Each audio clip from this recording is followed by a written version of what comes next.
комментарий нут бышыкты, мнодр юнтухэ хоролдыхыбди. Хэшингет мане бурят хлын юм даржевен. И, не только бурятский язык, и как все остальные языки, каким образом подавляется. Я сегодня решил подойти к этой теме. Вообще, это более расширенный стрим будет. И вообще, я сейчас решил, что именно с такой правовой точки зрения надо к этому всему подойти.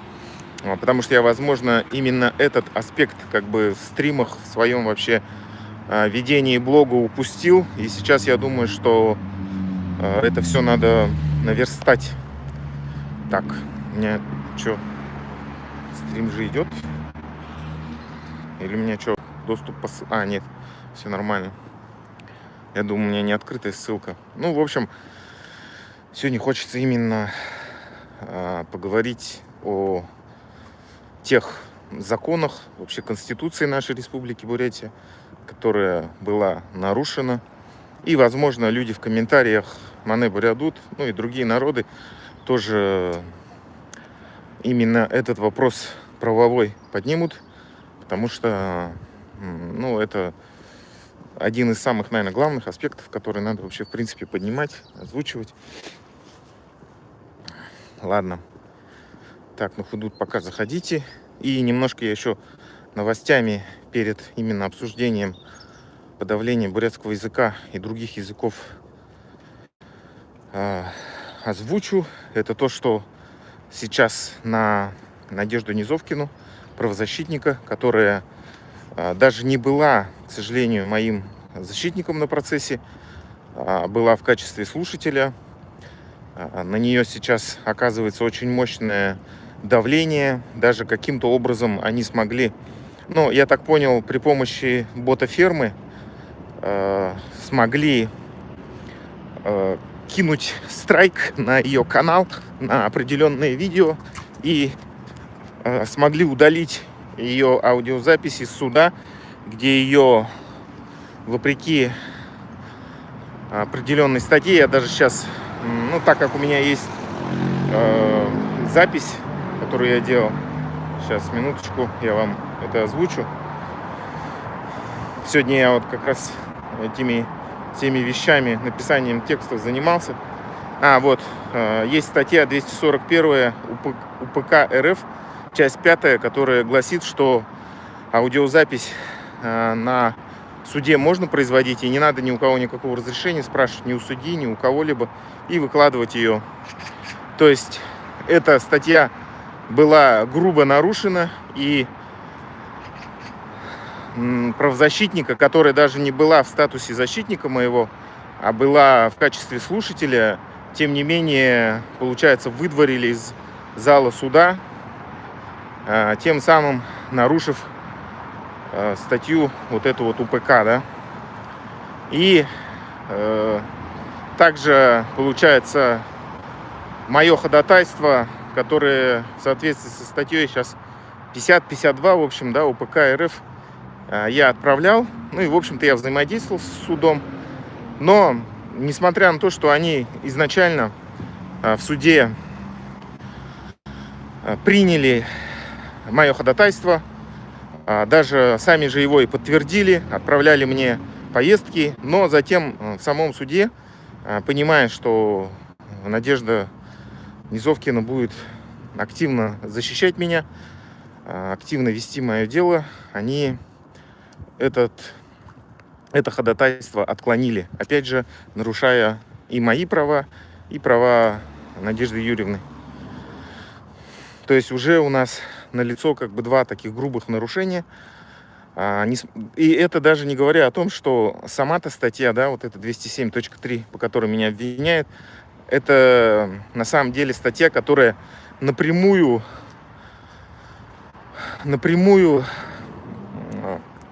противоречит, запрещает, получается, подавляет свободу слова.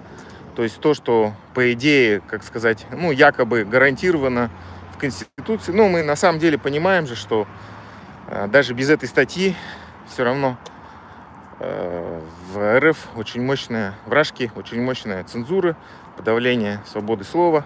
Ну, а эта статья вот именно, как бы сказать, законодательно, получается, именно закрепляет, именно подавляет свободу слова. То есть в международной практике, ну, кроме таких, наверное, стран, как Северная Корея или Иран, или еще какие-то такие страны, то, конечно, она в нормальных странах такой статьи не может быть. То есть никаким образом свобода слова не должна подавляться. Ну, именно меня судят по цензурной статье, закрывает мне рот. И сейчас я объясню, почему. Но я еще прежде хотел сообщить, в принципе, что очень важно, что на самом деле Надежда Низовкина, правозащитник, смогла попасть на этот процесс и смогла выявить детали этого дела. И оказывается, что дело инициировал не кто-нибудь. Почему-то они это сами в материалах дела указали. А начальник УФСБ по Бурятии Максим Тюрин, ну, соответственно, начальник УФСБ,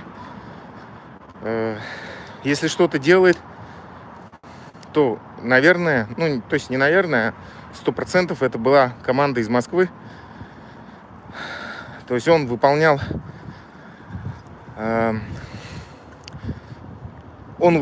указания, которые пришли к нему от вышестоящего начальства. Ну, вышестоящее начальство, понятно, что оно в Москве. И Москва именно контролирует все такие вещи, связанные с нашей идентичностью, подавлением идентичности. Ну и в дальнейшем вы, соответственно, поймете, почему я так говорю. Ладно. Также выяснилось, что свидетели, которые на самом деле никакие не свидетели, и что судья оказывал на них давление, получается, подсказывал, что надо говорить, уточнял. То есть судья вообще не должен такие вопросы задавать. Но вот Надежда Юрьевна все это выявила, все эти грубейшие нарушения, которые идут в ходе этого процесса. Я еще раз говорю, несмотря на то, что сама-то статья тоже, ну, она не соответствует статусу якобы демократического государства. То есть, конечно, это Рашка никакое не демократическое государство. Это авторитарная или тоталитарная, да, страна. Также вот эти вот якобы свидетели, которые вообще меня знать не знают, даже само видео не смотрели, они, как бы сказать, ну, практически под диктовку давали показания, вообще не понимали, где находятся. И вообще это люди, оказывается, представители студенчества, как сказать, интеллигенции, да. Один из них педагог Тимур Бадмацаренов. И их под угрозами или, наоборот, под обещанием неких, как сказать, бонусов, да, в виде того, что им будут выплачивать стипендию или поставят зачет. Для педагогов это участие в научной конференции и так далее. Ну, какие-то преференции или угрозы. Их заставляют быть пособниками, заставляют их давать показания против таких людей, как я. Ну и на самом деле, я хочу сказать, все это происходит, этот суд происходит просто потому, что, я уже говорил, я в определенный момент времени просто вспомнил о своей идентичности, начал, я не могу сказать, что прям очень хорошо всю историю изучил, но, по крайней мере, некоторые моменты, да, исторические, начал углубляться в это, начал, самое главное, это озвучивать, говорить об этом. И чтобы подавить, как сказать, вот это вот мою деятельность, блогерскую деятельность и другую, ну, вот эта вот статья, соответственно, и пошла в ход. Ну, понятное дело, что органы давным-давно на меня обратили внимание. Я думаю, еще где-то с года 20-го. Потому что, ну, тогда, правда, я не вел именно про бурятскую идентичность, про подавление наших прав. Тогда у меня была другая тематика. Поддержка Хабаровска против поправок в Конституцию. ну, чтобы бункерного деда, чтобы не переизбрали. И поддержка вот Куштау и так далее, да. Ну и самое главное, наверное, моя самая главная вообще деятельность — это то, что я организовал, получается, инициативную группу «Защиту Байкала».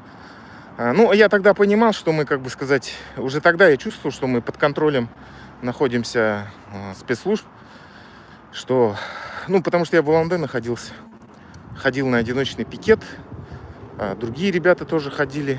Ну, как таковой митинг у нас, к сожалению, не получилось организовать, потому что я сейчас понимаю, что коммунисты, видимо, и перехватили нашу инициативу, потому что кто-то посоветовал идти к коммунистам, вообще зря это было.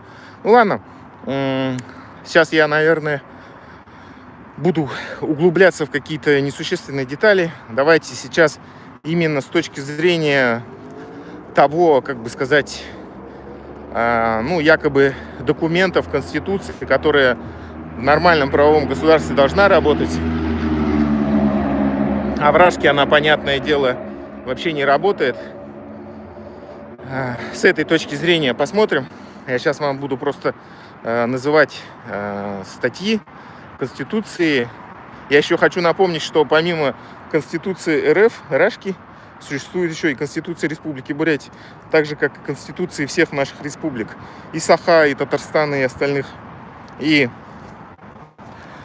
есть законы, которые подавляют наше право, ну, прежде всего, саму, конечно, Конституцию Рашки, да, ну и затем уже и Конституции нашей Республики Бурятия в частности. То есть они подавляют наше право на свободное изучение бурятского языка, ну и всех остальных, соответственно. Я просто, так как бурят, говорю именно про подавление систематическое на уровне государства, подавление бурятского языка. И вот из-за того, что, видите, я эти вещи озвучиваю, из-за этого ФСБ, получается, и давит на меня, на мою семью, и на вот правозащитника Надежду Низовкину. Пытаются уничтожить, заблокировать ее канал. Уже удалили у нее видео, где она зафиксировала грубейшее нарушение судьи Гусака или Гусака, не знаю, как правильно фамилия у него, который, к слову, сам бывший силовик, бывший начальник ГУВД, какого советского, наверное, района, ну, это не важно, в общем. В общем, этого судью подобрали специально. Для какой цели? Чтобы он именно принял решение, подписал приговор так, как необходимо ФСБ. И изначально они... смотрите вообще, какая процедура, да?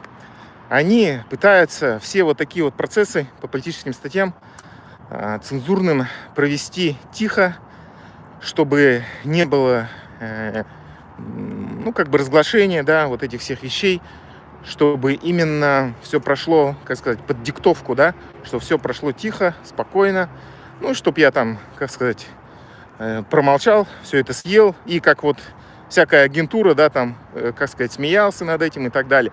Но, конечно же, я, как сказать,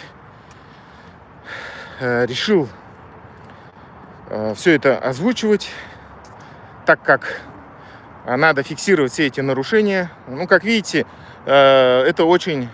Да, она опасная работа, конечно. И то, что на моих родителей давят, да, то, что там у них возле дома дежурит машина с полицейскими, им звонят и так далее. Ну, очень сильное психологическое давление. Еще напомню, что родители мои, мать 47-го года, отец 45-го года, ребенок войны. И несмотря на их почтенный возраст, все равно полицейские, не имея никакого уважения к возрасту, и в Рашке же заявляют, что вот традиционные ценности и так далее, и что на самом деле вообще мои родители здесь при чем, да, когда, как сказать, давление на меня. Но тем не менее, чтобы надавить как бы на меня, давят на родителей, несмотря на их возраст, несмотря на то, что давление и так далее, ну, проблемы со здоровьем. Так что вы должны хорошо понимать вообще вот эту вот систему всю ментовскую, как они действуют и так далее. Поэтому хотели они, конечно, чтобы все это прошло тихо, без эксцессов, без всяких скандалов, но сами же допустили грубейшие нарушения, и все это, видите, такую вот форму приобрело мощнейшего скандала при полном молчании таких организаций, как Free Бурятия, Тузгар, РХТН, которые якобы, даже Анна Зуева, да, все они молчат, делают вид, что ничего не видят, не понимают. Но наоборот, закрепляет за ними статус того, что они имеют какое-то отношение. Ну, я-то думаю, прямое отношение к все той же структуре ФСБ. Ну, мы посмотрим, чем дальше обернется. Но вообще, в принципе, их молчание по такому, ну, наверное, это самое громкое дело. Больше никто так вот этот вот суд, вот эти все подробности не озвучивал, в Бурятии тем более. То есть по, как ее, Громожаповой, по-моему, вообще как-то все в закрытом режиме же прошло. И потом появилась какая-то статья. Ну, я вообще не понимаю, почему они не пытались даже проводить какие-то суды, освещать все это. Это все очень, конечно, странно. То есть, конечно, это надо было, чтобы всю эту систему выявить, да, как все это делается.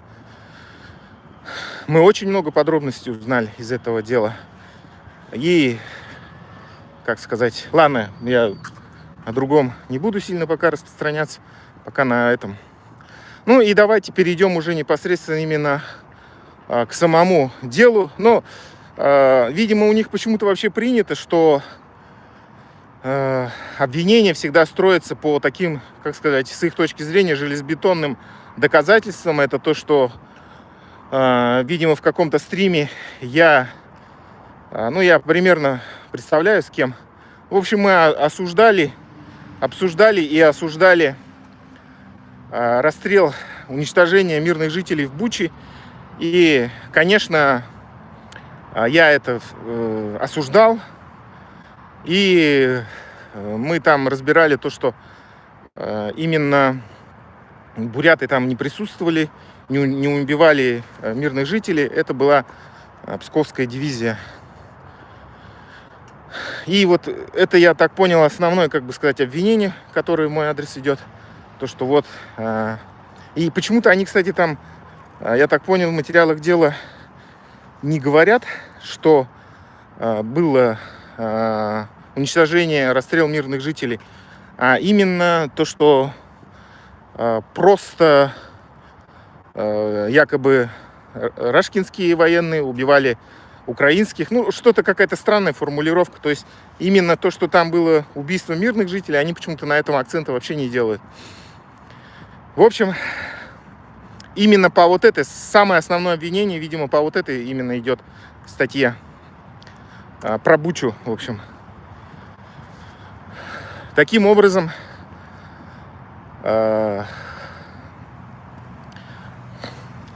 это, конечно, понятное дело, что это просто формальный как бы повод, потому что я много чего вообще высказывал, да.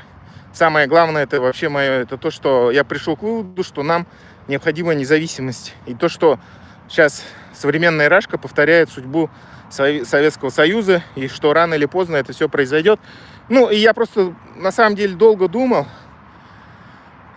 и анализируя вообще, да, само поведение Рашки, ее менталитет ее людей, я просто понял, что, ну, с этими людьми, ну, просто невозможно договориться. Вот этот вот яд имперства, яд подавления других народов у них очень глубоко уже сидит, как сказать, он уже, как сказать, культурным кодом стал, да, в этой стране. И поэтому, когда Рашка проиграет, когда начнется процесс распада, я активно и выступал, и выступаю за независимость Бурятии, ну и всех остальных республик. Но это почему-то они вообще не учли. Ну и ладно, в принципе, мне-то пофигу, что они там говорят. Хотя и это, на самом деле, да, вот эти мои, как сказать, призывы к независимости на самом деле тоже не являются никаким там сепаратизмом или еще что-то такое. Потому что, по большому счету, Я же говорю, республика, у нас есть своя конституция, и в этой конституции прямо написано, что Бурятия есть демократическое правовое государство, понимаете? То есть мы по большому счету можем в любой момент выйти. Ну, понятно, на данный момент мы не можем выйти и стать независимыми, потому что, просто силовое подавление будет. А так, если бы это было, как Англия вышла же из Евросоюза, мы также можем, то есть провести голосование, да и выйти. Если Пражка была нормальной демократической страной. Но так как она, естественно, не является такой, это свидетельствует то, что она на Чечню нападала, на Украину сейчас напала, на Грузию и на многие другие страны, используя вот эту риторику, что они там кого-то защищают от фашистов, от нацистов, то понятное дело, что с ними, понимаете, вот это анализируя всю историю Рашки, ее позиционирование, ее идеологию, понятное дело, что с ними просто невозможно договориться ни о чем. Поэтому здесь для нас это вообще острый вопрос стоит. Либо они нас полностью физически всех уничтожат, уничтожая наш язык, нашу идентичность, нашу культуру, либо мы сможем обрести независимость. Вот такая вилка. Либо полностью физическое уничтожение, либо мы объявляем независимость. Соответственно, я для своего народа, для себя, для своего будущего выбираю то, что мы должны стать. Мы же должны выжить, сохранить, развивать свою идентичность, свой язык, узнать свою историю настоящую и не пасть жертвой под обломками этой империи, недоимперии. Как-то так. И, собственно, сейчас переходим к тем законам, которые на уровне прямо законодательства Рашки подавляют наше право на изучение нашего родного бурятского языка. Сейчас я просто открою свой текст, который я сам писал. Так. Тут, правда, нету про 2014 год. Я потом 2014 год еще тоже отыщу, найду это. Есть, в частности, до 2018 года республики в составе РФ, включая Бурятию, Татарстан, Башкортостан и другие, имели право делать изучение своих государственных языков обязательным для всех школьников в регионе, независимо от их национальности. И после 2018 года изучение государственных языков республик и родных языков было переведено в статус строго добровольно. То есть на законодательном уровне изучение бурятского и других языков сделали по желанию. И здесь, соответственно, возникло противоречие с конституциями, правовая коллизия, да. То есть это, соответственно, прямо противоречит Конституции Республики Бурятия, статья 67, в котором сказано, что государственными языками являются бурятский и русский. И, соответственно, нарушено право нашей же Конституции Республики Бурятия на изучение, и вообще наш язык, должен быть государственным, а он таковым, по сути, не. То есть это прямое нарушение Конституции Республики Бурятия, статьи 67. Также это самой Конституции Рашки, статья 68, тоже противоречит, которая гласит, часть 2, республики вправе устанавливать свои государственные языки в органах власти и учреждениях. Они употребляются наряду с государственным языком РФ. Также статья 3, часть 3, РФ гарантирует всем ее народам право на сохранение родного языка, создание условий для его изучения и развития. То есть эти законы, они прям противоречат Конституции Рашки и Конституции Республики Бурятия. Там далее читаем. Приоритет русского языка над национальными языками обусловлен комплексом политических, правовых и социально-экономических причин. Также в 2020 году была принята концепция государствообразующего народа. Понятно, что это русский народ. Это как раз поправки в Конституцию 2020 года. В статью 68 Конституции РФ была внесена важнейшая поправка. Теперь там прямо указано, что русский язык – это язык государственно образующего народа, входящего в многонациональный союз равноправных народов РФ. Это юридически закрепило особую доминирующую роль русского языка и культуры над всеми остальными. Также следует указать, что в ЕГЭ закреплено, что сдавать необходимо только русский язык, то есть наши национальные языки, они там, тоже вот звучит прям национальный, какого хрена, как может...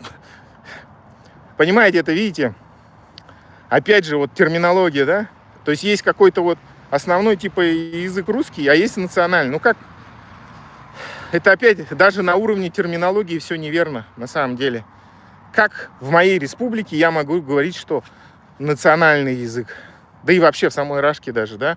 То есть вот есть бурятский язык, который государственный в Бурятии, хотя он по факту таким не является. В общем, на государственном уровне идет системное подавление, уничтожение нашего языка бурятского, и всех остальных, соответственно. И это, и вот видите, из-за того, что, в частности, про язык я говорю, да, и что он с 2005 года внесен в ЮНЕСКО как исчезающий язык, вот из-за этого, на самом деле, да, ФСБ так активно, так сильно давит на меня, на родителей, на Надежду Низовкину, чтобы я просто об этом не говорил, понимаете? Если, как сказать, я продолжу свою деятельность, то рано или поздно Рашка же начнет, проигрывать, все это понимают. И большее количество бурят, других народов вообще начнут задавать вопросы, а почему вообще наш язык подавляется, почему нашу историю стерли, почему столько бурят гибнет на войне, и возникнет много почему. И оказывается, что на уровне государства, на уровне законов приняты такие законы, которые нас дискриминируют и которые против нас. И для того, чтобы всего этого не было возможности услышать, для этого в Рашке и подавляется интернет, YouTube, Instagram, чтобы всех, кто уехал за границу, заткнуть, чтобы не давать нам слова, и чтобы и дела вот заводятся, да, уголовные, для того, чтобы мы стали, как бы сказать, персоной нон-грата, да, чтобы мы стали, чтобы маргинализировать нас, чтобы нам не было, как бы сказать, поддержки. Конечно, для простого человека как бы страшно звучит, да, вот он экстремист или еще что-то, как бы сказать, что-то опасность, да, а на самом деле что это? То, что я говорю про наше право на изучение нашего языка, на самоопределение, на обретение независимости, на то, что нам надо восстановить нашу историю. Вот только из-за этого, получается, они меня и хотят, как не хотят, а уже объявили, получается, экстремистом. И проводят вот это вот судилище, где сами же совершают просто грубейшие какие-то ошибки. Но я думаю, почему это происходит. Потому что просто-напросто, видите, в Рашке же все деградирует. И сама вот эта вот судебная и другие системы тоже. Потому что что требуется в Рашке вообще, да, от любого человека? Это не профессионализм, это не чтобы человек был действительно умный, образованный, да, квалифицированный, а чтобы он был, самое главное, чтобы он был послушный, лояльный. Все. Из-за вот этого, из-за того, что в Рашке стремительная, как сказать, потеря квалификации во многих областях, из-за того, что сами судьи, как таковые, наверняка очень плохо знают свой закон. Конечно, бывший мент, какой-то начальник, который, я думаю, вырос, вот этот тот же Гусак или кто там, вырос до начальника тоже, наверное, потому что был лояльным, да, то, что выполнял все, что ему говорят. Стал судьей, и, какой из него судья? У него просто не хватает квалификации, он даже просто не понимает. Ему сказали, надо выгнать правозащитника, и он даже не понимает, что есть вообще закон. И вообще-то он в здании суда находится. и что он как судья в первую очередь должен соблюдать этот закон, а не устраивать произвол. Понимаете, он даже этого вообще не понимает. Он, наверное, думает, что он как в отделе своем сидит ментовском и вот приказывает, да, там, этот уйди, того заведи, того там избейте в камере, да, как-то так. То есть он вообще не понимает, что он на заседании суда, что у него судебный процесс, что он вообще-то должен соблюдать этот закон. Вот так вот. И просто, в Рашке, я говорю, просто потеряна любая квалификация, любое понимание своей работы, деятельности. Просто, они пытаются формально соблюдать какие-то процессы, но они, видите, у них даже не получается. То есть они хотели чтобы все тихо, спокойно, да, там, без шума все прошло, чтобы они меня, объявили, чтобы мне приговор какой-то вынесли. Но, как видите, у них даже это не получается. Вот как-то так. Поэтому, конечно, такие вещи надо все озвучивать, что все это происходит, что это нарушение свободы слова и нарушение вообще-то их собственного закона, который они сами же написали и выполнить даже не могут. Вот такие вот дела. И, в частности, эти стримы для чего? Для фиксации просто всех этих вещей, чтобы вы понимали, что там вообще происходит, как, и тоже оценили эффективность различных фондов, организаций, которые созданы, которые огромные деньги получают. Та же Фри-Бурятия, да, 5 миллионов долларов получила. Куда они реализуют эти деньги, я вообще не понимаю. Огромные зарплаты имеют. Я думаю, скорее всего, в этой организации огромная коррупция, так же, как и в любой рашкинской организации. То есть, понимаете, можно вообще без денег бороться за права других людей. Но ни Зовкина, ни я вообще никаких денег не имеем. У меня еще, ладно, есть монетизация на Ютубе, да, но за все время я там долларов 300, может быть, получил. И то это в основном были донаты. То есть не за просмотры, а просто некоторые люди донатили мне. Вот как-то так. 300 или 4, наверное, 300, скорее всего. Представляете? Такой риск, такое давление, да? Какие-то несчастные 300 баксов за сколько там. А эти люди миллионами долларов получают. Где их вообще полезные КПД, где их вообще?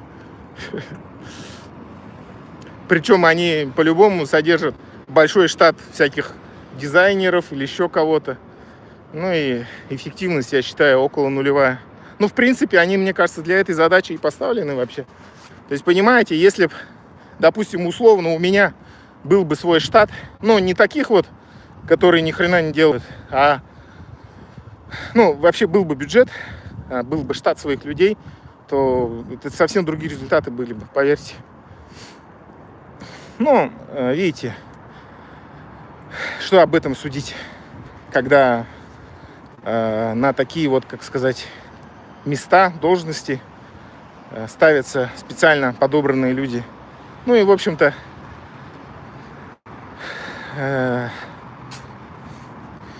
это будет еще какое-то время существовать, я думаю, до тех пор, пока уже в Европе, просто, не корчится у них терпение, они просто не поймут, с кем они имеют дело. Либо, я думаю, они еще под прикрытием тоже каких-то коррупционных начальников в самой Европе. То есть, понятное дело, что даже вот мы выяснили недавно, да, эфир же смотрели, видео смотрели у Курочкина, что даже в Литве, к сожалению, все равно агенты влияния русского мира очень сильно работают. Очень мощно этот путинский режим подкупил Европу, возможно, и в США. Представляете, сколько лет вот этих вот нефтедолларов, да, это огромные средства. И они, конечно, шли не только на яхты, на все вот эти дворцы, но и, в частности, на европейских чиновников, и других чиновников других стран. Того Орбана, да, который сколько лет, почти 4 года топил против Украины. И вот только его сняли и сразу же разблокировали, получается, помощь 90 миллиардов долларов или евро, ну, неважно. То есть сейчас Украина и так, которая наращивает свою силу, возможности, еще получит дополнительные деньги, ну, это очень сильное подспорье. Ну, и просто Венгрия перестанет быть вот этим вот, как сказать, преградой для помощи Европы. Ну, и я надеюсь, что с течением времени, с течением того, как у Рашки будут кончаться ресурсы, она просто не сможет оплачивать работу своей агентуры, и те, соответственно, люди, которые за бесплатно ничего делать не будут, их, как бы сказать, влияние, оно упадет. Но, наверное, Рашка же понимает, что на агентов, на вот эту агентуру нужны деньги в первую очередь, а то, что там в Рашке будут пенсионеры страдать или там какие-нибудь бюджетники, им вообще на них наплевать. То есть им скажут просто затянуть пояса, чтобы потерпели, и все, и те будут, конечно, терпеть. Вот как-то так. Ну, что я могу сказать вот по всей этой ситуации?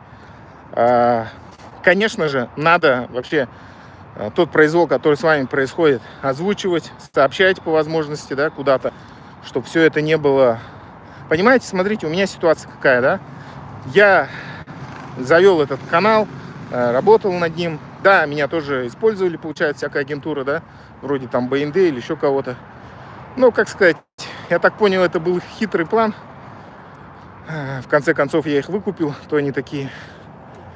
И, ну, видите, я могу сейчас озвучивать, да, вот эти вещи, говорить о них, про агентуру влияния, про вот это вот, как суды проводятся с нарушениями. А у многих людей, к сожалению, такой возможности нету.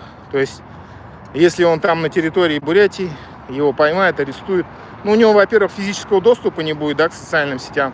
И все, кто с ним связан, родные, будут бояться. Но вам надо как-то выходить на международные правозащитные организации, площадки, рассказывать о своей ситуации, УВД-инфо писать, чтобы о вас какая-то была информация, чтобы у вас была защита, чтобы, ну и, конечно, не идти на сделку со следствием, чтобы вас... Ну, смотрите, я не знаю, реально ли там развалить дело, но Низовкина правильно говорит, что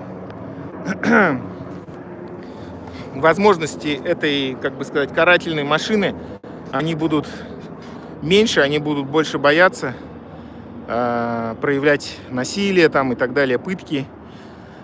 И может быть даже, конечно, повезет, что дело развалится, но это в нынешних условиях это, конечно, сомнительно, да, но понимаете, будут зафиксированы некоторые вещи, и в будущем это же тоже, понимаете, этот режим-то не вечный, он рухнет, и будут уже на скамье подсудимых как раз вот эти вот Гусак и так далее, да, тот же этот Тимур Бадмацаренов, который показания давал против меня. А чтобы вот эти вот все люди сели на скамью подсудимых, необходимо сейчас фиксировать все их нарушения. Понимаете, это, как сказать, работа такая на будущее тоже. То есть то, что мы сейчас делаем, это же не просто вот, как сказать, высказать все это, да. Это все для фиксации, для того, чтобы мы в будущем знали все эти имена и так далее, да. Чтобы мы могли в будущем им предъявить как бы счет.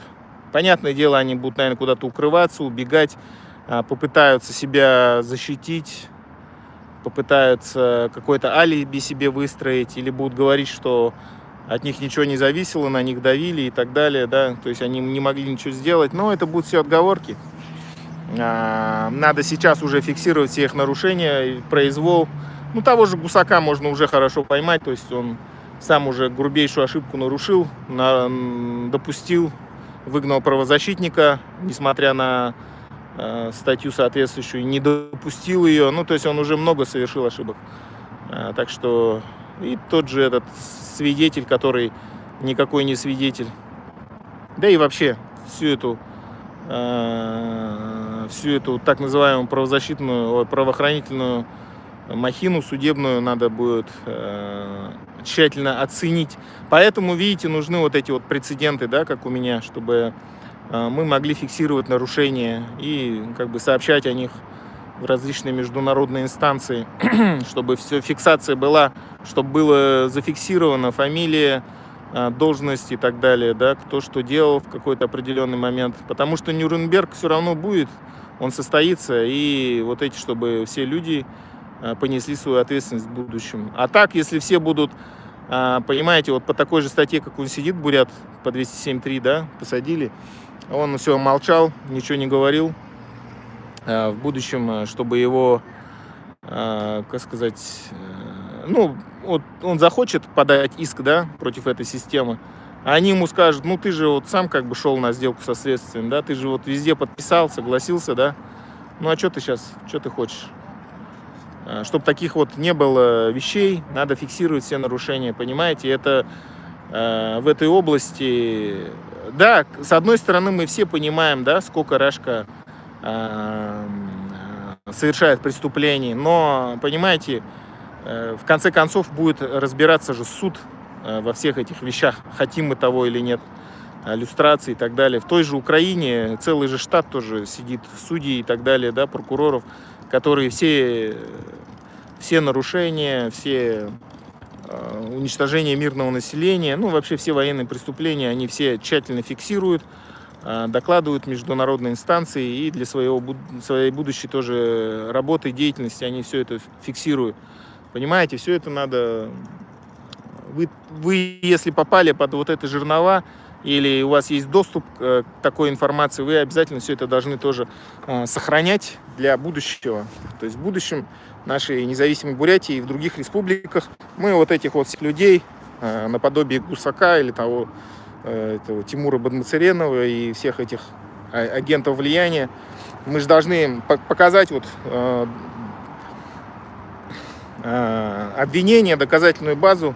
Вот на таком суде присутствовал, кто-то говорил, кто-то нарушал, ну вот и все. Так что не обижайся. Как-то так. Поэтому, видите, это вот возможно прямо сейчас. Но это еще, видите, все равно, если будет внимание к человеку приковано, да, опять же, его не будут пытать там, да, или еще что-то. Ну, то есть система все равно будет бояться лишний раз человека давить. Ну и вообще, понимаете, если таких людей будет много, да, то общество в Бурятии же тоже, как сказать, в других республиках скажут, а что это, где у нас вообще терроризм, экстремизм? У нас же нету ничего такого. Вы за что вообще людей суете? За то, что они высказываются за бурятский язык, за историю, да? Что это вообще происходит? То есть народу, обществу это тоже не понравится. Поэтому не надо просто, знаете, вот слепо подчиняться просто этой системе. Она, система-то, на самом деле и выстроена именно так, чтобы мы все молча все это проглатывали, да, чтобы мы все совсем соглашались, чтобы мы как бы добровольно, как будто бы все это делали, да. Тоже участие бурят и других народов в войне против Украины, да. Ну вот, ну формально, да, деньги они получают и так далее, но все равно там есть, понимаете, система же сформирована так, чтобы ты живешь в непроходимой такой нищете, нет никаких социальных лифтов, возможностей, да, и плюс еще пропагандистское внушение, психологическое давление. Вот недавно видели же глава какого-то Муйского района, что ли, как он оказывал давление на каких-то представителей организаций, да, вот там предоставьте мне столько-то человек, там у нас сейчас 0%. То есть люди не хотят идти, а их он, используя административную вертикаль, он на них давит, административный ресурс, да, так называемый. То есть давит на них, вот, вы должны, вы обязаны предоставить людей на войну. А люди уже не хотят идти и не хотят своих даже подчиненных отправлять, да. И даже вот там такой спор, да, а что мы должны, вот ты сам, может быть, пойдешь, ну там, интересно было посмотреть на самом деле. То есть, понимаете, в первую очередь, система-то как, она, видите, очень хитрая. Они же прекрасно понимают, для чего они там поставлены у нас в Бурятии, в других республиках, ну вот конкретно ФСБ, чтобы нас держать именно в подчинении, в страхе нас держать, чтобы мы, как сказать, не думали о своей идентичности, о своей языке, о своем праве на самоопределение. Вот для этого система там ФСБ выстроена, у ФСБ все эти существуют. Но они, видите, очень хитро нас обманывают, сперва, как сказать, все наше отнимают, права все наши, да, и затем, как сказать, используя пропаганду, используя искусственную нищету, как в нашей богатейшей республике мы можем в такой нищете жить, это просто невозможно. Вот таким образом, манипулируя, давя, подкупая, как этот Тимур Бадмацаренов, да, подкупая вот, и сделая их контрэлитами наших представителей, там, как сказать, каких-то каких-то людей, да, они делают контрэлитами. Но опять же, видите, да, может быть, ты какое-то время жировал, шиковал, да, с этого, получал деньги там от Рашки, от ФСБ. Но затем приходит пора, когда приходит пора расплаты. И эта расплата, она очень жесткая, она очень дорогая расплата, потому что надо приносить жертву свой собственный народ. Понимаете, вот эти вот люди, пропагандисты, чиновники, они сейчас на алтарь, как бы сказать, своей жадности приносят собственный народ. Понимаете, вот эти все чиновники, администрации и так далее. Вот тот же глава Муйского района, да, он же, как сказать, почему он все это делает, почему он заставляет? Потому что он получил эту должность, потому что он получал деньги. И сейчас ему говорят, вот, либо ты это делаешь, либо ты уходишь, либо ты еще хуже сядешь, да. И все, и он вынужден своих же собственных бурят отправлять на войну в Украину, давить на них, еще что-то, да. Понимаете, вот как система выстроена. Поэтому в этой системе, я еще раз, вот почему она, видите, античеловеческая, антигуманная. Поэтому и вот так вот выстроено, понимаете, в русском мире. Его невозможно изменить, переломить. К сожалению, ну вот так вот у них принято, да, это уже сколько веков так происходит. Это, понимаете, вот когда ты живешь в такой стране, как Корея, допустим, да, или какой-то другой стране, ну совершенно другое отношение. Здесь нет такого страха там перед чиновниками, перед ментами или еще что-то такое, да. Это, как бы сказать, ну, в Рашке так принято, короче. Я не знаю, как вам это объяснить хорошо, но это вот уже культурным кодом стало просто, понимаете, вот это вот. Ну, это так уж исторически получилось, что это крепостное право и так далее, все это модернизировалось у них вот до таких вот масштабов, что в 21 веке они вот начали такую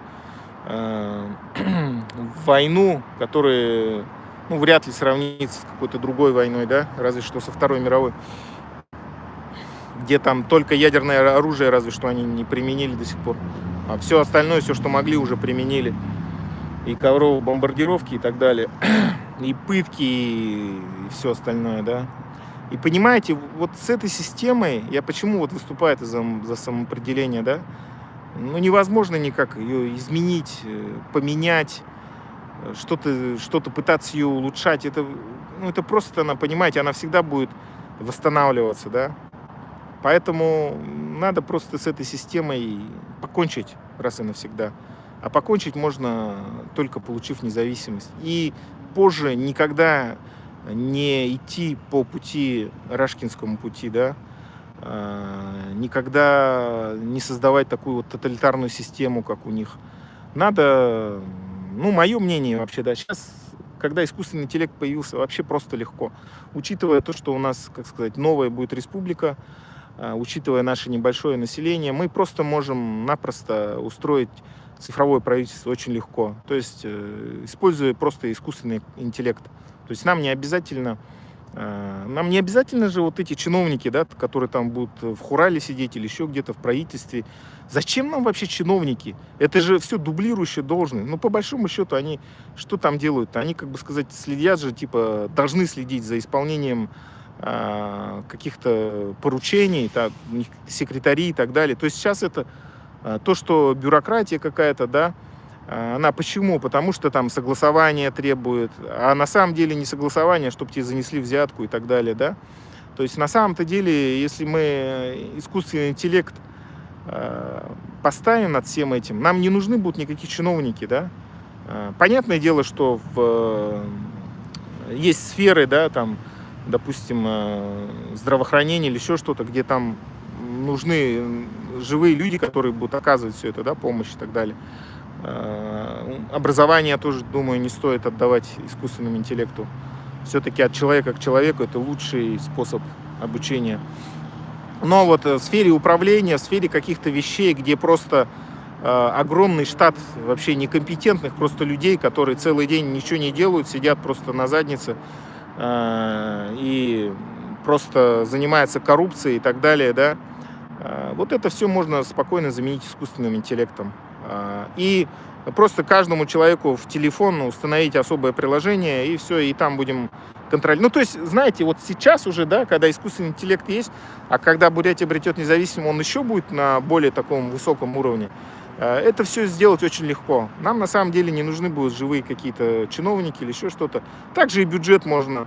У каждого в приложении будет просто написано, да, сколько у тебя там бюджета в твоей республике, куда там что расходование идет. То есть уже обмануть людей никак не получится. Понимаете, когда все будет открыто, доступно, ну все уже, какая коррупция, да, уже ничего не получится. То есть все эти коды, все это прописать, это же несложно на самом деле. Это даже не надо быть каким-то супер там программистом, это все доступно будет. Это любой человек, да, ну там используя разные программы, блокчейн и так далее, все это можно сделать, чтобы это все было нормально. Весь этот человеческий фактор обойти. Потому что по большому счету чиновническая работа, она же несложная, если так взять. Она, как сказать, по сути скучная работа, по сути она ненужная даже, да, если так взять. Она уже в 21 веке, по большому счету, ну, просто устаревшая, ненужная работа.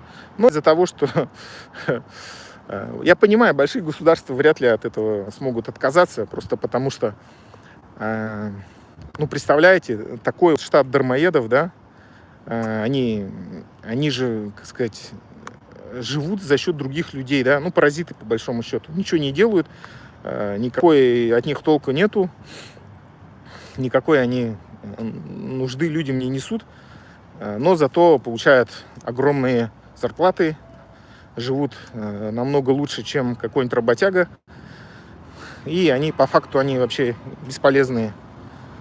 И, конечно, они же, в конце концов, принимают решения, да, они не допустят этого, они же не будут рубить сук, на котором сами сидят. А у нас ситуация будет совсем другая. Мы же, как сказать, вновь образовывающаяся республика будем, независимое государство, поэтому нам проще в этом плане будет.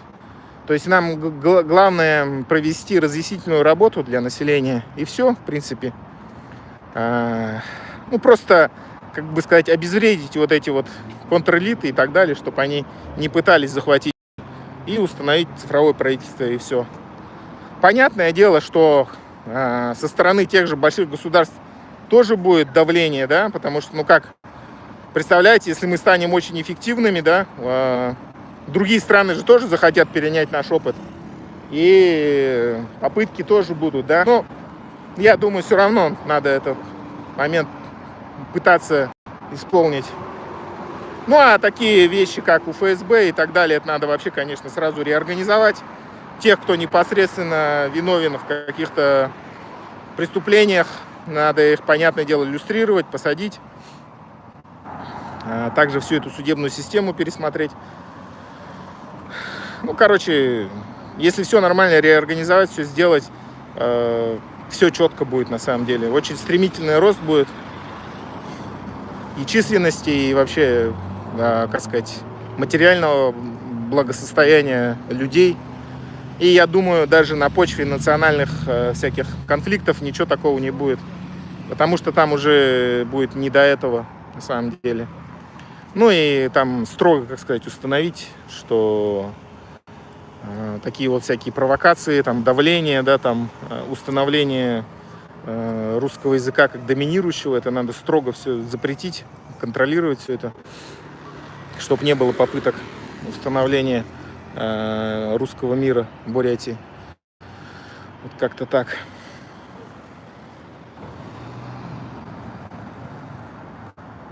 Так, ладно.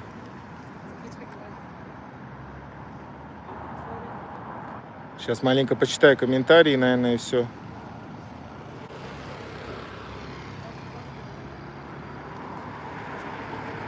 Русские патриотов других народов называют националистами, фашистами, а своих фашистов патриотами. Ну да. Сплошное вранье пишет. В чем вранье-то? Можете на сайт суда зайти, Советского района, города Улан-Удэ, смотреть мое дело. Но номер дела своего я не помню. Ну, мой блог посмотреть. Все, что я говорю, все правда. Ой, что они на красный-то пошли? И плюс все эти статьи закона, которые прямо нарушают нашу конституцию и Бурятии, и Рашки. Ну, то есть смысл писать то, что, как сказать, понимаете, смысл, я понимаю, что это боты, да, ну, либо какие-то просто конченые эти, которые не могут. Вот поэтому это, понимаете, вот это вот народ, ему хоть объясняй, да, вот говори, вот закон, вот конституция, закон нарушает. Они все равно будут стоять на своем, потому что у них, я не знаю, что-то может с головой не так, что-то, короче, там сидит такое непробиваемое. Понимаете, им хоть объясняй, не объясняй. Они по-хорошему никогда ничего не понимают. А с ними там воевать, это тоже как бы не вариант, да? Что-то там их избивать или еще что-то. То есть надо поступить-то как? Просто обрести независимость и все, и сказать, вот кто хочет, как бы сказать, нормально жить, да, тут, вы оставайтесь, ладно, да. А вот кто вот это вот броня, да, русский мир и так далее, да, там, война, вы просто вот к себе в Рашку, все, туда езжайте, и там вот устраивайте, что хотите. У нас здесь такого не надо. То есть вот так вот надо, понимаете, с ними. Потому что это, ну, просто, как сказать, что-то вроде неандертальцев или еще что-то, ну, что-то подобное, да. То есть, ну, это, вот смотрите, Рашка же, она не зря, как сказать, деградирует, что она, вот мир дал ей возможность, да, после распада совка нормально жить, дали окорочка, чтобы они с голоду не подохли, да, в Рашке. Но они что, немножко продавать, немножко жирок начали накапливать, и что, и вот у них опять, да, вот эта война и так далее, там русский мир, все такое, можно повторить. Ну, понимаете, они не хотят развиваться, что-то такое делать, да, им надо обязательно ГУЛАГ построить, еще что-то такое, завоевать кого-то, сами в говне жить, в нищете, чтобы у них интернет не был. Ну, понимаете, просто тупые люди, если честно, если так взять. Ну как, ладно, не тупые, просто это искусственный отбор только в другую сторону.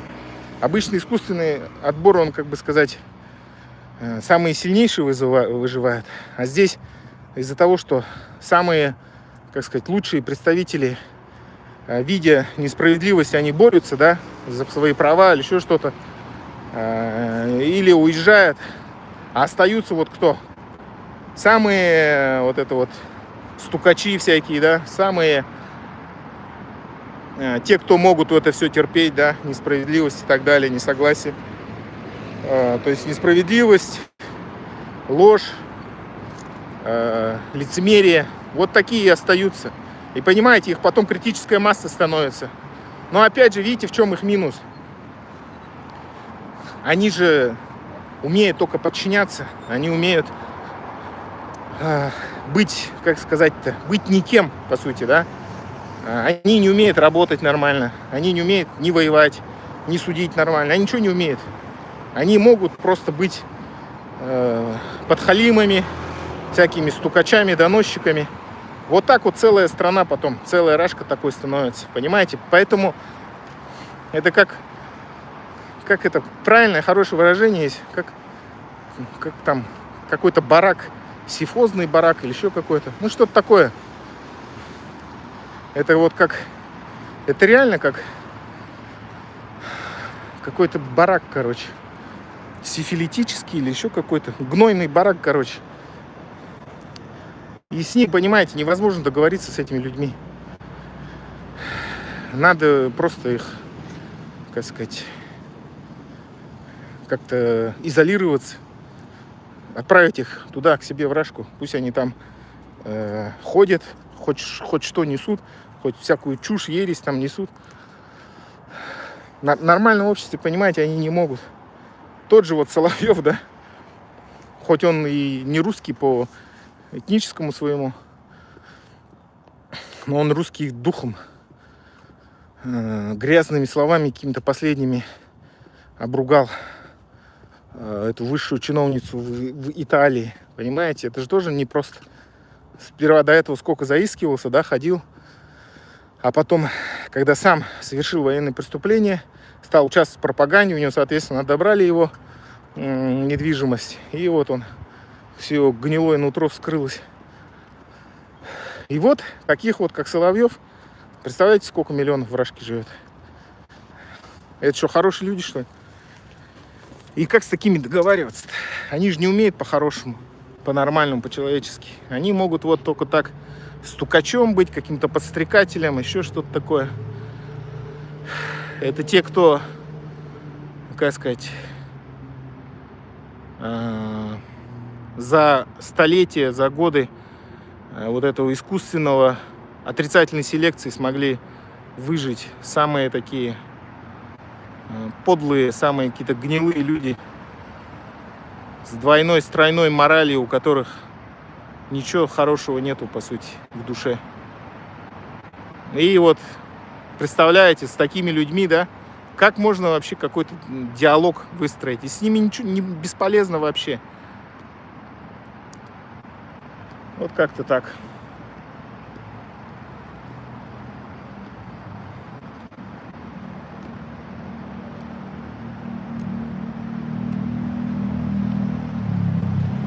Но сейчас селекция идет полным ходом. Да, что-то столько комментариев здесь.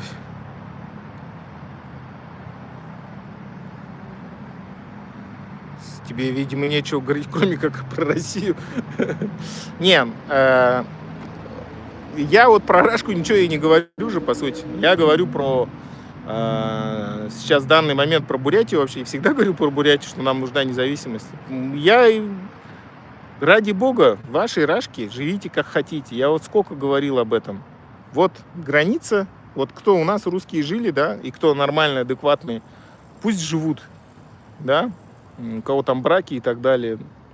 Но не навязывают нам русский мир, не навязывают нам свой русский язык или еще что-то. У нас вот будет свой бурятский язык. Поэтому нам не надо там ничего навязывать или еще что-то, или там пострадать там, или еще что-то такое, да, что-то такое любимое, да, в русском мире. Вот это нам ничего не надо такого.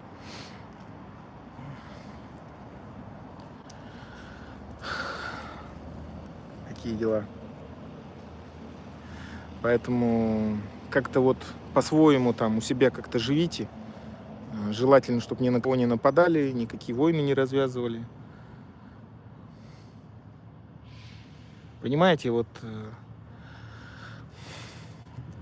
Ну, короче, надо сейчас что? Я вам сообщил вкратце, кто будет сначала смотреть стрим, по всем нарушениям, которые допущены в ходе уголовного дела моего, который сейчас в Рашке идет, по статье 207.3, про нарушение в суде, про то, что правозащитника не допустили к участию в суде, нарушив свой собственный же УПК, про то, что сам суд идет с большими грубыми ошибками, нарушениями, что это цензурное дело, политизированное, и то, что они его завели просто потому, что я вспомнил свою идентичность, и они хотят ее просто подавить. Вспомнил, что я бурят-монгол, и они хотят просто нашу идентичность, чтобы мы все молчали, чтобы мы все стали, как сказать, русскими. Хотят просто подавить нашу идентичность. Они всегда этого и хотели, по сути-то, понимаете? Переписывают нашу историю, уничтожали наших предков в 1937-1938 году и ранее. И даже тех бурятов, которые от ужасов Первой мировой войны, революции уходили в Монголию, они их потом достали и всех почти мужиков убили и посадили на большие сроки. Все это история, все это правда, все это факты, все это было в нашей истории. И сейчас продолжается, когда под вымышленной какой-то поводом напали на независимую страну Украину и уничтожает в этой мясорубке в огромном количестве наших бурятов, другие народы. И те совершенно, как сказать, потеряли понимание вообще, да, за что они воюют, идут туда, довели их до какого-то скотского состояния вот этой искусственной нищетой. Причем обворовали весь наш бурятский народ и другие народы. Наше золото все украли, дерево, ну, все наши природные ресурсы. Ну и посадили своих наместников, контрэлиты. И причем покупают их за копейки какие-то. Даже вот эти люди, которые стукачами становятся, да, идут на суды, как этот Тимур Бадмацаренов, за какое-то участие там в конференции, вот он дает показания, чтобы меня на 10 лет посадили. Понимаете, вот это тоже, видите, что произошло с бурятским народом в русской оккупации. То есть наш народ, он тоже стремительно, к сожалению, деградирует. Мы уже вообще из-за вот этого вот тлетворного влияния русского мира совершенно деградируем, совершенно стали какими-то аморальными, готовы за деньги идти убивать в другую страну, готовы своего же бурята заложить за какую-то там научную конференцию или еще что-то. Понимаете, ну вот я вынужден это констатировать. К сожалению, наш бурятский народ, или раньше взять, да, до русской оккупации, как мы воевали, да, за свободу, независимость против русского мира, да, и что сейчас, вот то, что сколько лет мы существуем в Рашке, сколько наших, наших воинов убито было, да, в русском мире, подвергнуто репрессиям, уничтожению. И вот до какого состояния мы просто скотского деградировали, что уже за русский мир сами готовы идти убивать. Это, конечно, трагедия нашего народа и других народов, я думаю, которую мы еще не осознали, которое, будет осознание позже, к сожалению, будет позже осознание. Но все равно все это произойдет, понимаете? Ну а что? Понимаете, я не по национальности не русский, поэтому... И опять же, видите, да, есть, конечно, хорошие русские люди, про всю национальность я не говорю, но основная масса, видите, из-за вот этого крепостного права, из-за вот этой отрицательной селекции, они стали вот действительно такими. И они сейчас несут огромную, понимаете, угрозу для всего нормального человечества, для всего нормального человека. Потому что вот у них своя как бы антимораль, где все перевернуто в этом мире, да. То есть белое это черное, черное это белое. Свобода это тюрьма, да, и так далее. Война это мир. У них все перевернуто в их мире. Они называют оккупацию освобождением. Понимаете, у них все перевернуто. И понимаете, мы, наши народы, не в состоянии, как сказать, вот этот вот народ как-то изменить русский, понимаете? Поэтому это их собственная задача. Справятся они с этим или нет, это я не знаю. Но если не справятся, то у них будет просто крах, как бы, уничтожение. Они просто идентичность свою потеряют в конце концов. Потому что они станут полностью невостребованные в этом мире. Они просто никому не нужны будут. И будут влачить какое-то жалкое существование, как какие-то... Есть же какие-то племена, да, там... опять же, неохота обижать, но... вот есть какие-то отстающие, как сказать... народы в других племена даже, так скажем, там, в странах Африки или еще где-то. То есть они вот до такого состояния просто... Ну, по большому счету, в глубинке-то они уже и так живут, даже хуже, чем в странах Африки, на самом деле. То есть сейчас вот современные фильмы, посмотрите, документальные про Африку. Там, в принципе, намного выше уровень, чем в Рашке люди живут. И по денежному, как бы сказать, довольствию, и по даже одежде и так далее, да. Ну, в Рашке совершенно идет полная деградация. А чем хуже... И понимаете, самое главное, да, к чему я пришел. Понимаете, вот возьмите другие народы. Татары, чеченцы, якуты, саха, буряты. У нас у всех есть своя собственная идентичность, надо ее вспомнить.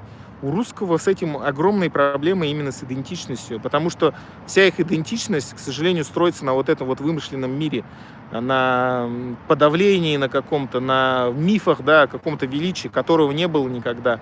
И для них это огромная проблема, для них вот эта вот катастрофа, которую они даже сами не понимают. Потому что когда все это кончится, им не на что будет опереться, понимаете? У них нету ничего такого, на что они могли бы, так сказать, построить нормальное общество. Им придется отказаться от своей идентичности в пользу, я не знаю, китайской или еще чего-то. Понимаете, я вот сколько говорю об этом. Я же не просто говорю, вот корейцы, да, за счет своего трудолюбия, японцы, да, они смогли пережить, восстать из такого дерьма, да, и подняться. Понимаете? Вот Рашка, она никогда такого не было у нее. Только заставляли, и не было-то величия, только заставляли через ГУЛАГ, через унижение, через смерть, да, вот это вот какие-то невыносимые тяжелые условия жизни, труда. И то сам-то народ на самом деле никогда хорошо не жил, согласитесь. Какой-то период истории был, что хорошо вот народ действительно жил. При совке что, хорошо, что ли, жили? Вот эти коммуналки всякие несчастные или еще что-то. Нет, конечно, в очередях стояли, никакой, ни продуктов нормальных не было, все это дерьмо какое-то ели, да? Никогда нормально не было, только чиновники, то есть те же бояре, как и при крепостном праве. Поэтому у них в первую очередь будет крах идентичности, это я вам 100% говорю. И им придется какую-то брать других народов, китайскую, европейскую или еще что-то. Оно как бы так и шло, конечно. И по большому счету эта война-то сейчас идет в Украине же, в том числе за идентичность, потому что идентичность-то все стирается у русских. Она все, как бы сказать, больше европейскую они приобретают, ну, опять же, со своим колоритом, да, и так далее. Потому что и украинцы же тоже стремятся, как сказать, больше к Европе, да. Самое же главное это не,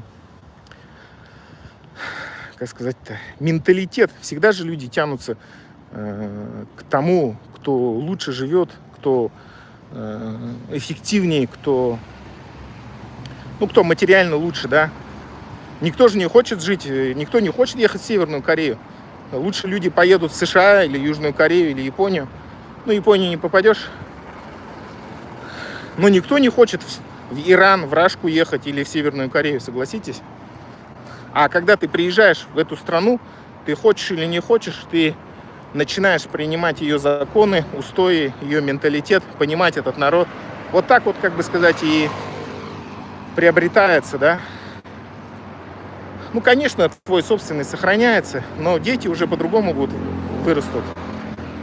Понимаете? А вот Рашки на чем строить, мне кажется, это...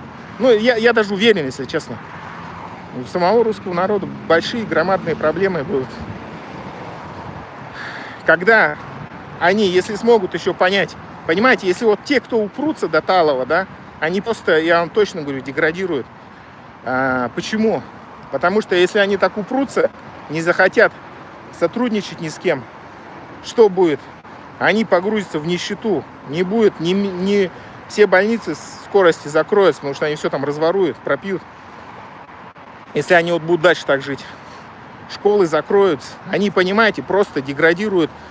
Через поколение они просто вообще уже какие-то дикие люди будут. Если сейчас уже, да, вот там, посмотрите, что творится, кто на войну-то идет. И вот это вот через, там, не знаю, лет 50 это просто будет какой-то пипец полный. Это уже... А те, кто смогут, да, ну, понять, признать, что вот не было никакого величия, что во Второй мировой благодаря США победили, Европе и так далее, да, которые смогут, ну да, тоже внесли вклад. но тем не менее, которые смогут это все признать, про то, что они с имперским этим синдромом, то, что крепостные были, то, что у них отрицательная селекция, ну, смогут признать все эти вещи. Они, ну, придется им перенимать другую идентичность, чтобы на чем-то строить, как-то расти. Вот как-то так. Не опираясь на что-то, на какую-то идеологию, на что-то хотя бы. Ну, это просто невозможно. Ничего не сделать, не выстроить. Как-то так. Понимаете? То, что сейчас происходит, это по большому счету уже борьба идеологий все-таки. Борьба. Они же пытаются, видите, навязать на оккупированных территориях вот изучение языка своего в первую очередь. Это же тоже вот, как сказать, пропаганда получается, навязывание идеологии. А идеологии-то у них никакой и нету, они ничего не могут предоставить миру. Все рушится везде. Как-то так. Ну ладно, Худут, на этом все. Ой. На сегодня все. Комментарий бышты, лайки-то викты, спонсор ноутболок ты. Зену Худут, дахину